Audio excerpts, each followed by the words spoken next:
24 hours. A massive search is currently underway in eastern Richland County.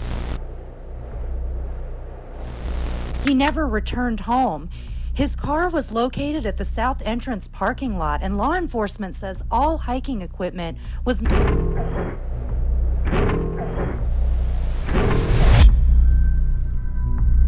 We have a team going up and down the road, gathering intel from many of the neighbors on whether or not they saw a boy leaving the area yesterday morning.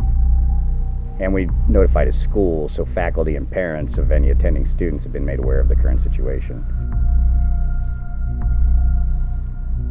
In a few minutes, we're going to head over to the south entrance of Benning, just off of Dalton Road. We're going to meet up with the search and rescue teams. We'll be out there all night if necessary. 3 years ago, in a dark corner of the internet, something special happened.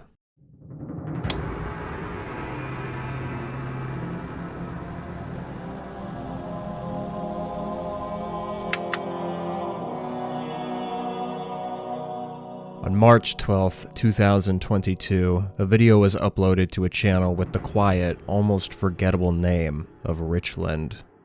A broadcast from the East Hammond Mental Wellness Center. A message recalling the mental health emergency of 1995, in which 32 visitors recounted the same phenomena from their trembling lips. Nightmares.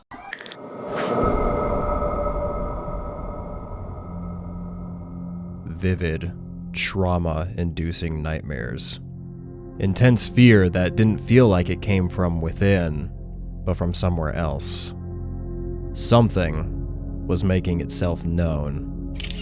Something digging itself deep into the psyches of 32 strangers simultaneously, like a single impossibly long knife, etching the same abstract scar on each skull on its ambiguous path to an unknown.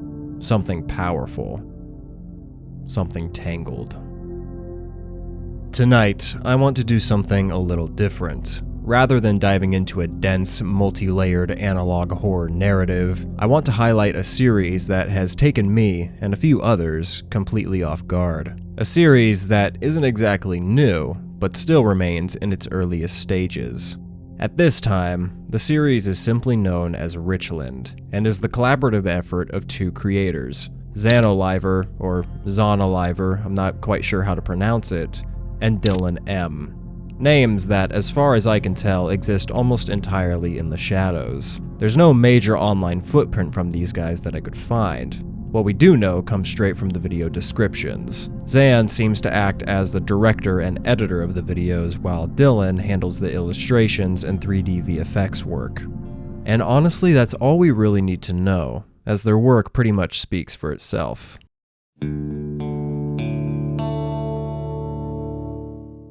At the time of me making this video, Richland consists of only 3 uploads. The first video was released on March 12th, 2022, the second on March 12th, 2023, and the latest on December 6th, 2025. That might not sound like much across 3 years, but it was more than enough to hook me almost instantly, especially the latest entry, which we will be discussing towards the end of this video, so be sure to stick around for that. Now, while the actual channel describes Richland as an anthology analog horror series, keen-eyed viewers will notice certain threads woven between the episodes. With only 3 videos, there isn't enough concrete information to form any solid, overarching theories just yet, but there is plenty of interesting stuff to analyze. So today, I'm not only going to be breaking down what we've seen so far, I'm also going to highlight the craftsmanship behind these 3 episodes, and explain why this series is working so well for me, and for many others, at least so far. When you have the creators of the Mandela catalog and Gemini Home Entertainment openly praising your work, you're definitely doing something right. In fact, if Richland continues on its current trajectory, I feel pretty confident in saying that it's already in the same league as something like Gemini. That might sound bold for a series with only 3 videos, but trust me, this is some good stuff here. The newest upload all but cemented this series in the back of my mind, and I can't wait to see where it goes. Before we move further, I will of course highly recommend that you check out this series for yourself. As I've said before, there are only 3 uploads and they aren't even that long, so there's no excuses, people. Go and support the original creators. But without further delay,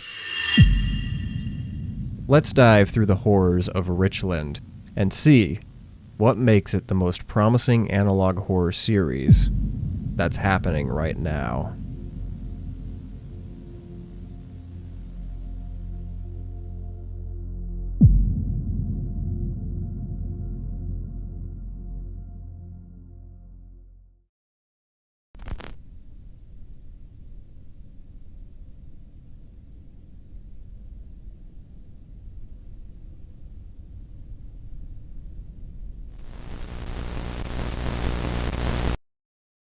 The series starts us off strong with a medical report from the East Hammond Wellness Center that recounts a strange event that took place in the year of 1995.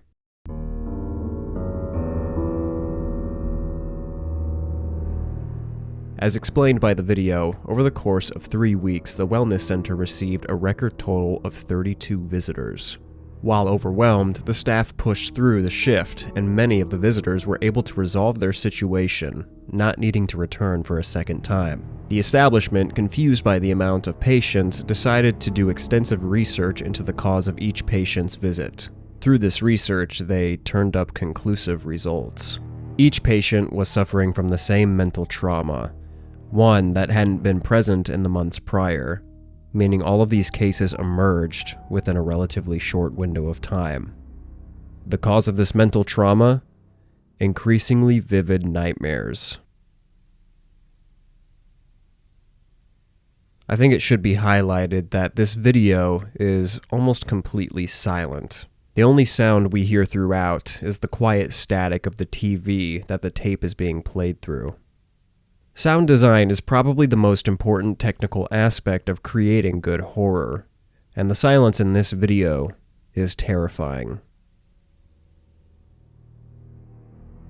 Not because it shows absence, but because it induces presence. Let me explain. When you watch a horror scene and nothing is happening, no music, no sound cues, no jump scares, your brain doesn't interpret that as nothing. It interprets it as something is about to happen. The silence becomes a presence because it creates a space for your mind to imagine the danger. Rather than the scene feeling empty, it feels full of possibility, which makes it full of uncertainty, which makes it full of threat. I mean, this is the whole reason horror movies go silent before a jump scare. It gets you to focus in on the screen more and more before giving you the release of a loud noise and a scary image. But much like other highly regarded analog horror series, such as the before-mentioned Mandela Catalog and Gemini Home Entertainment, Richland understands that not having the release of a loud scare can actually be much more terrifying. With no audio to distract you, your attention drifts to every corner of the frame, every little pixel of the display. And when the video ends without a jump scare to release you from the tension turns outward, away from the black screen, and to the corners of your dark room. It's not even dark outside. What is this asshole talking about? All because of silence. A simple trick that Richland is already using to great effect. Moving back into the plot, the video states that a few patients agreed to having their sessions recorded in order to be evaluated later on. One of these recorded sessions comes from youth patient Sally Colton. It is transcribed as follows. When I first saw him in my dreams, he didn't act mean. He would stand far away but never come close to me. Then he started coming closer and would try to talk to me, but his voice was fuzzy. I didn't know what he was trying to say, but it always sounded the same. The video then goes on to present us with a drawing Sally made of her experience, a sort of visual description of what she saw, filtered through her own incomplete understanding of what she was actually seeing. It matches her account, but instead of a man, the figure is shown to be something distinctly inhuman, tall, slim, with a diamond shape in the center of its head. Maybe an eye of some sort? I like the little addition of the dialogue bubble containing nothing but scribbles. It feels like the way a child would represent a voice that they can hear but can't understand. shifting the focus not only to the mystery of what this thing is trying to communicate, but also the possible danger of what it's trying to communicate. Then he started acting different, meaner. I think he was mad because I couldn't understand him. He would start getting loud and I didn't know what to do. He started lifting me up and yelling, and I would cry, and he would get more angry. He wanted to hurt me, and I don't know what I did wrong. The next drawing depicts this escalation, showing Sally lifted into the air by the figure as its sounds drown out her cries. A detail that stands out to me is that in one of the dialogue bubbles coming from the figure, we can see 3 people drawn inside. One of them has an X over them, crossing them out. It's strange because Sally insists that she couldn't understand what it was saying, yet the drawing suggests that something was still being communicated. Maybe it's nothing, but I thought it was interesting to bring up. Maybe this is her family, and the figure is threatening to hurt someone Sally cares about if she doesn't respond. He was hurting my parents instead of me. He started doing it over and over again when he realized how much it scared me. He would yell at me, and then rip them up, and they would keep on screaming. It felt real. I don't want to lose my parents. A pretty horrific account with another abstract drawing to complement it. When asked to give the figure a name, Sally dubbed it the Tangle, although she couldn't elaborate on why. In the next section of the video, we are told that all of the patients were given opportunities to illustrate the prominent events of their nightmarish experiences.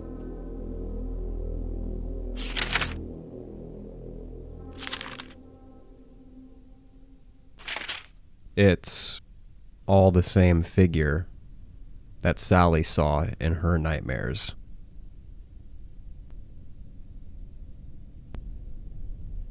We are told this entity visited 28 people. Another technique the video used that I really appreciate is that with this revelation there is a subtle rise in the volume of the static. Once again, this is a simple sound design trick that works to incredible effect. Our auditory system is tuned to flag sudden changes in sound, no matter how small.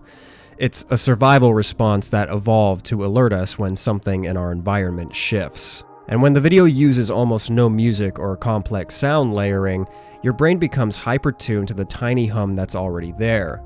So when the static bumps up in volume, even just a little bit, your brain perceives it as a significant event. The amygdala becomes active and basically says, "Something changed. Pay attention." It's a technique that requires restraint, and having it paired with the revelation that this thing has been invading people's dreams on such a wide scale with an unknown goal is thematically excellent. As the volume rises, so do the stakes. The next section of the video shows us a resignation letter from someone referred to as Dr. Merle, full name Sheldon Merle. In the letter, he explains that he will be resigning due to the immense stress the wellness center has been under for the past few weeks. He states that he is grateful for the 7 years he has had working there and wishes the rest of the staff the best of luck on their endeavors. The next letter we see from Dr. Merle is much more telling about what's actually happening, however. Directed to a person named Lewis, it reads, "Lewis, this is urgent. Stay away from the evidence, and do not make that tape. I believe it is now using people's knowledge of its existence as a vessel to enter their minds. I worry immensely about what would happen if the rest of the staff saw it, if the general public saw it. It has begun to visit me during the night. I will not share with you the details of what I have experienced, but I strongly urge you to believe when I say that it was the true cause of my abrupt resignation. The visits did not happen until I made the decision to lead that investigation, and now you are allegedly the one trying to resume it. Nobody else needs to be exposed to what this thing is capable of. They don't deserve it. I now know firsthand, and I am scared to return to that building. I beg that you close your doors as you have provided a platform for weeks at this point, and I worry that this thing still hasn't found whatever or whoever it is looking for.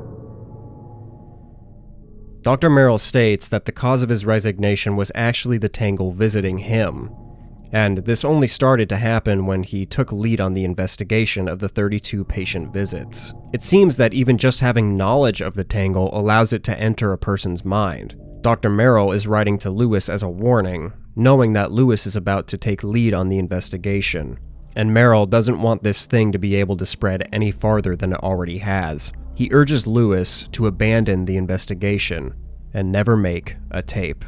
This raises an uncomfortable question. What tape is Dr. Merrill talking about? Is it the one we're watching right now? Well, shit. Dr. Merrill also says that the Tangle is searching for someone or something as it enters people's dreams. What's interesting is how it does this.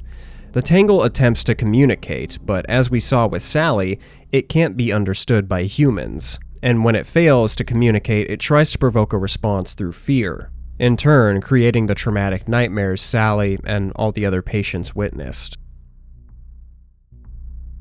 Then the video goes quiet again. Real quiet.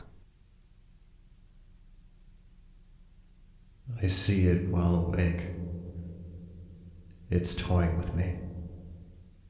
It wants to hurt us all. It is tethered to what lies beneath us. Beneath you.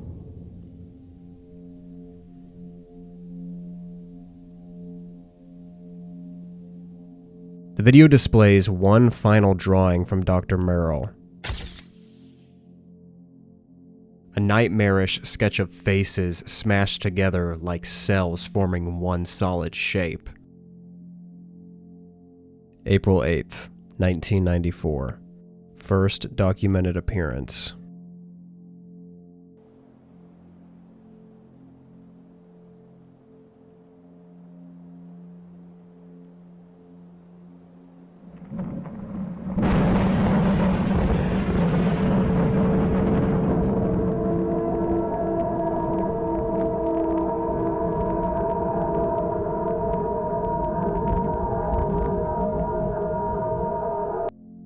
Unofficially given the title of Richland Ghost.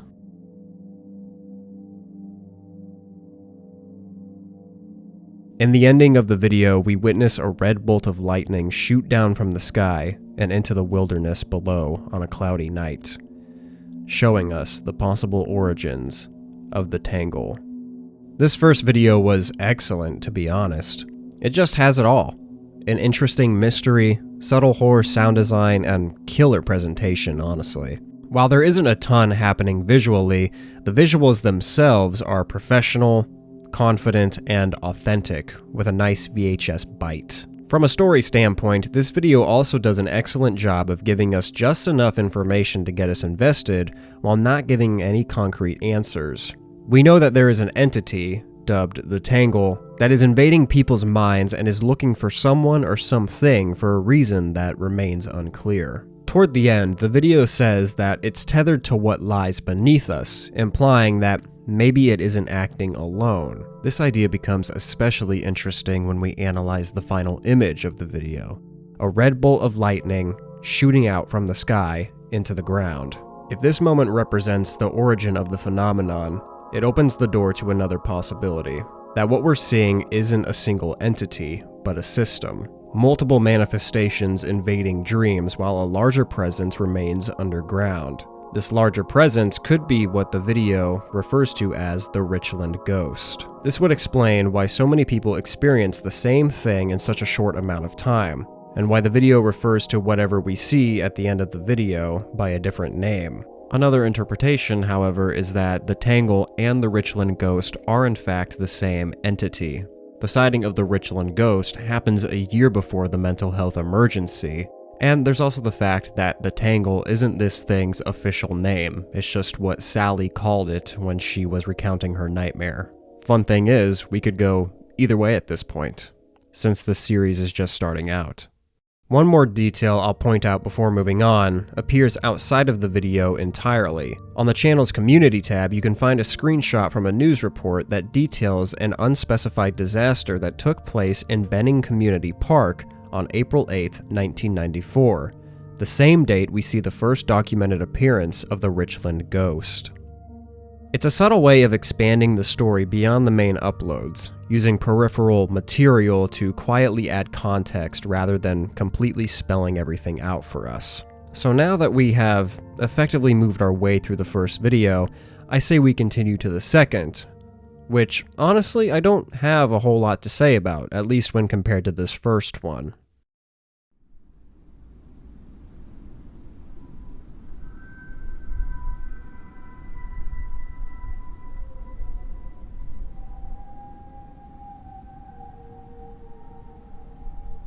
The second video, titled Contact, only clocks in at 1 minute and 32 seconds, and seems to function as a direct continuation of the ending seen in the first video. Visually, it appears to be a zoomed-in shot of the same location where the lightning strike occurred. With how dark and zoomed in the shot is, we don't really see anything throughout the video's runtime, but we do hear something off in the distance, echoing through the trees. The absence of any real visual information makes this video very creepy, and adds greatly to the mystery of what's actually out there just beyond the camera's view. It really got my imagination running.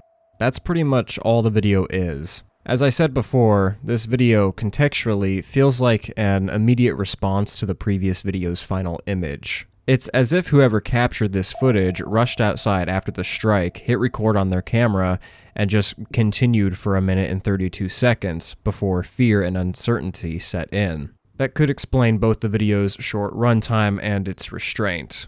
The cameraman doesn't linger, they don't investigate, they just listen and then go back inside to safety. The most interesting thing about this video, though, doesn't even have to do with its content, but rather its upload date. Contact was uploaded exactly 1 year after the first video. That type of gap feels intentional to me. Not because this footage would take a year to produce, but because spacing the uploads this way reinforces the sense of connection between them. It turns a brief, almost incidental clip into a deliberate echo of what could be the most important event of the series. The event that starts everything. It could just be as simple as the creators padding out time to film more videos in preparation, but I thought it important to mention. On its own, Contact is much more minimal. An abstract image flooded with creepy sound design, but as a connective piece, it works well. It extends the mystery without answering it, keeping the focus on atmosphere and implication, setting the stage for what comes next.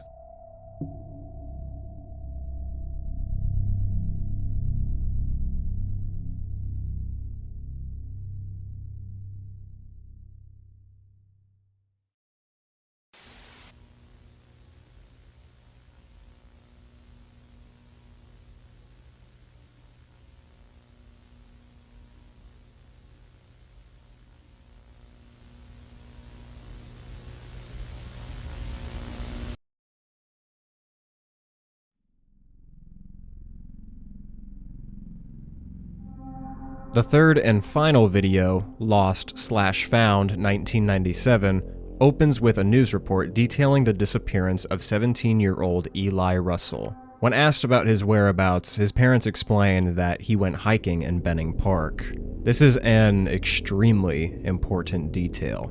Benning Park is the site of the unspecified disaster in 1994. It's also where the first recorded sighting of the Richland ghost took place, and is Eli's last known location.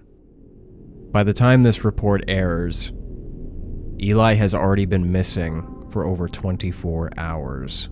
The news crew interviews Hank Pelcher, a county sheriff deputy who says that after the interview, he and his partner are going to head to the south entrance where Eli's car was discovered and meet up with the search parties, stating that they will be out searching all night if that's what it takes.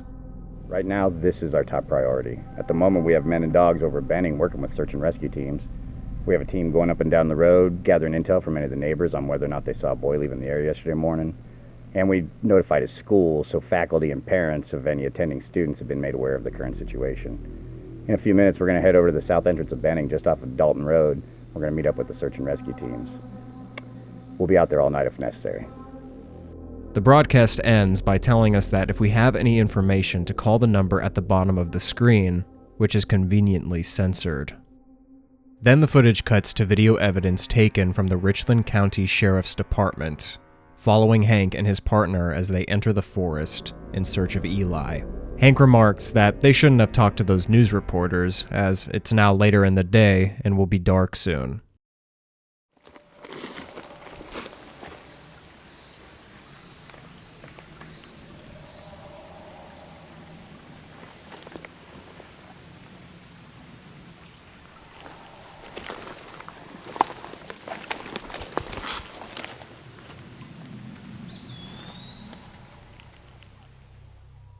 As the duo walks, they hear some strange noises out in the woods, causing them to stop and listen. It's subtle, but the sounds almost remind me of those that we heard in Contact. Interesting. As the sun goes down, Hank calls out for Eli, but gets no response. They continue forward as night begins to dawn upon them. Hank radios the other search parties, looking for a status report, but gets no answer. All units. All units, respond. That's odd. Why would none of them be answering their radios? Hank and his partner push through the darkness of the woods until they come across something disturbing. Holy shit, do you fucking smell that?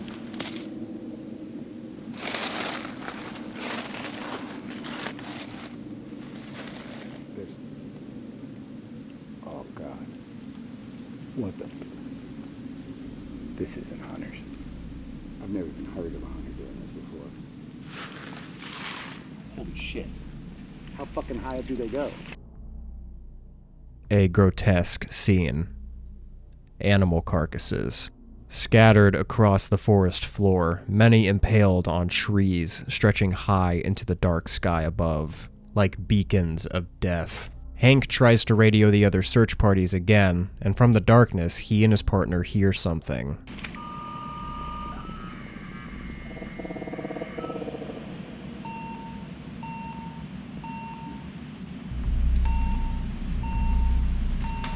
The beeping of a radio, hanging from a tree, drenched in blood. Human blood. Whoa! What the fuck? Christ. Holy shit, there it is. Run. We gotta run, run, run!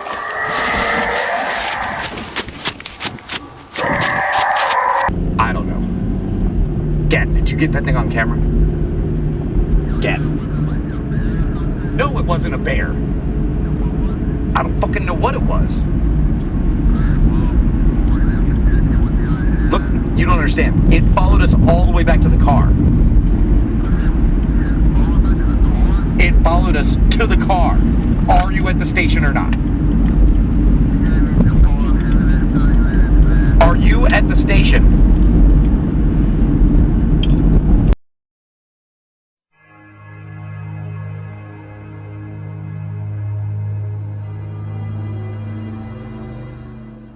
Something pursues them all the way back to the car.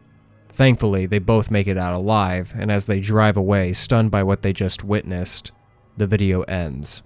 This is the moment the series officially won me over. The first two videos were very good, but the ending of this one was damn near perfect. First of all, the visuals are stunning. I don't know what kind of cane pixels, backrooms type stuff they were smoking when they cooked this video, but it paid off because this almost looks real. Not only that, but the way the video frames this entire moment is excellent. The decision to show only animal remains, never human bodies, lets the viewer's imagination do the worst possible work. When we see that radio, we know there are human corpses just out of view, obscured by the darkness of the woods. Another thing we don't see a whole lot of is the actual creature that did this. We only catch glimpses and can't really make out what it is, making it way scarier than a full reveal. The acting in this video also lands quite well for me. The characters don't just scream when they see the thing move in the darkness. You can tell that they're trying to keep their composure. As someone who has been through some decently intense situations in my life, I will say that this is pretty close to how people react. You first try to rationalize the situation in your head, almost like you're trying to convince yourself you're not actually in danger. Denial comes first, and then certainty comes second. Only when the threat becomes undeniable does instinct take over. The entire video, while only being 5 minutes long, is extremely well composed. I think my only complaint is that they could have re-recorded some lines that come from the news anchor, as you can hear her stutter a couple of times, but it's really not that big of a deal. If anything, it makes the footage more authentic. He was going hiking, his parents say, in the Benning Park natural area, but he never returned home. And narratively, this episode continues to play to the series' strength of subtle continuity. Eli's disappearance at the same site as the first documented appearance of the Richland ghost reinforces the connection without ever spelling it out explicitly, keeping the story coherent, but full of mystery. If I had to offer a theory for what I think is happening in Richland, I think whatever entity appears in Benning Park in 1994 is trying to manifest itself physically through a human vessel. It makes first contact in 1994 and takes root deep underground. This organism is the Richland ghost. It's the root of everything we see, while the tangle is the branch, acting as a mind-invading consciousness that searches for the right vessel for the Richland ghost to inhabit. Whether both of these things are the same entity or separate beings is a detail that's left up to interpretation at this time. In 1995, the search for a vessel starts with the 32 patients, and this is when knowledge of the entity begins to spread. The entity's search for a vessel continues through 1996, but in the year of 1997, it seems to have taken a physical form. Even though we see very little of the creature in that video, we can tell that it has humanoid features, lending some merit to this vessel theory. If we look over to the community tab again, we can see a newspaper article detailing the decline of the hog population in Richland County. I think that this thing was probably living off the local wildlife in order to gain strength until it was discovered by Eli Russell, who for all we know was killed by it in 1997. Either that, or Eli is its vessel, but obviously that can't be confirmed at this time. Considering the series is far from finished, this is the best we can come up with right now, or at least that I can come up with. I would absolutely love to hear more interpretations of this series, so I highly encourage you to comment below with your own theories and speculations.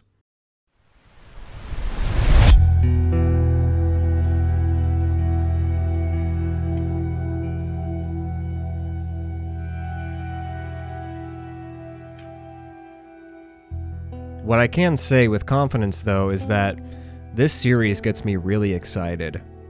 I haven't felt this way about an analog horror project in a long time, not since Gemini, honestly. The atmosphere, the slow burn tone, and the confidence in its own mystery all just clicks for me in a really comfy way. There's some real talent making something special here, and I can't wait to see where it goes personally.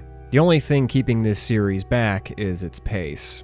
3 videos in 3 years isn't exactly rapid-fire storytelling. But when the end results look this good, I'm more than willing to wait.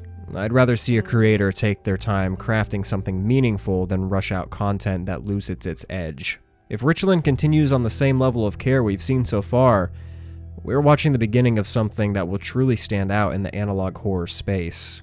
So once again, I encourage you to check out Richland for yourself.